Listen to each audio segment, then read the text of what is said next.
So this presentation is going to be an overview of the newly discovered process of cellular rejuvenation and the applications of this process. So some of the things I want to go over are firstly a brief overview of stem cells and a certain type called the induced pluripotent stem cell. Then I want to give some background on the institute that found this breakthrough called the Babraham Institute. Then I want to explain what their breakthrough was, what their process was in finding this breakthrough, and why these new findings are important. So first, what are stem cells? So stem cells are unspecialized cells that have enormous potential in the field of medicine. So there are two main types of stem cells. These are embryonic stem cells and somatic stem cells. Embryonic stem cells come from embryos, and they are pluripotent, meaning that they can turn into any type of body cell. Somatic stem cells come from multiple different places in the body, like blood vessels, bone marrow, liver, the brain, etc., etc. And they can either be multipotent or unipotent, meaning they can turn into some types of cells or only one type of body cell, depending on where they come from in the body.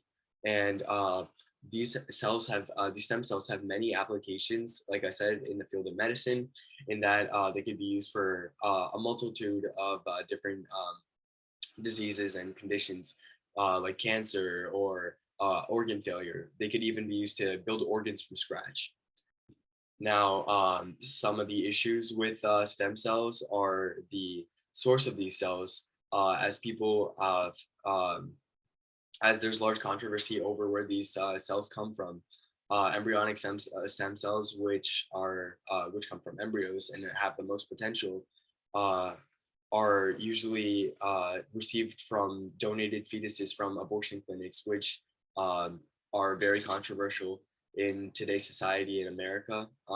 Many people believe that this is killing a person, even though that the embryo is not exactly living.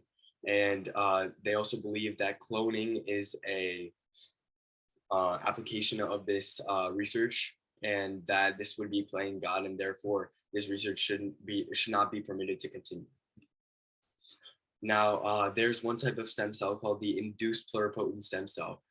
These are adult stem cells. Usually they are just skin cells that are exposed to 5 factors called Yamanaka factors, named after their discoverer, Shinya Yamanaka. So these are KLF4, SOX2, c-MYC, and OCT3 and OCT4, which are seen in the top right in that diagram there. So these Yamanaka factors are mixed in with those adult cells, and this leads to those adult cells turning into stem cells, and they are pluripotent, meaning that they have the same potency of embryonic stem cells. So this removes that controversy around where they come from, since they're just adult cells and they're not coming from any embryo or fetus or anything like that, and they can still turn into any other type of body cell. In the bottom right there, that's a picture of embryonic stem cell or induced pluripotent stem cells under a microscope. So next, what is the Babraham Institute? So this is an institute of researchers that are based in the United Kingdom, specifically in England. So their studies are around biology and molecular biology, but specifically the field of epigenetics, signaling, and immunology. Epigenetics is the study of environmental factors on gene expression. Signaling is the study of signaling in the body through chemicals, and immunology is the study of immune responses in the body. The building on the bottom right, that is the main research lab of the Babraham Institute. The person on the top right is the director, and the person who is leading this research, Dr. Reik, and the person on the left is their spokesperson, Diljit Gill. So what was their breakthrough? So they found that in mice, old mice could have their cells reprogrammed to become young, and would give these old mice the strength of young mice. It would make them as strong as if they were young through a process that I will explain in a little bit.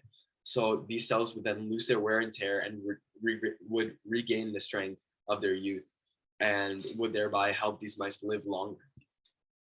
So this process was where adult cells were taken from the bodies of these mice and exposed to those Yamanaka factors that I mentioned earlier.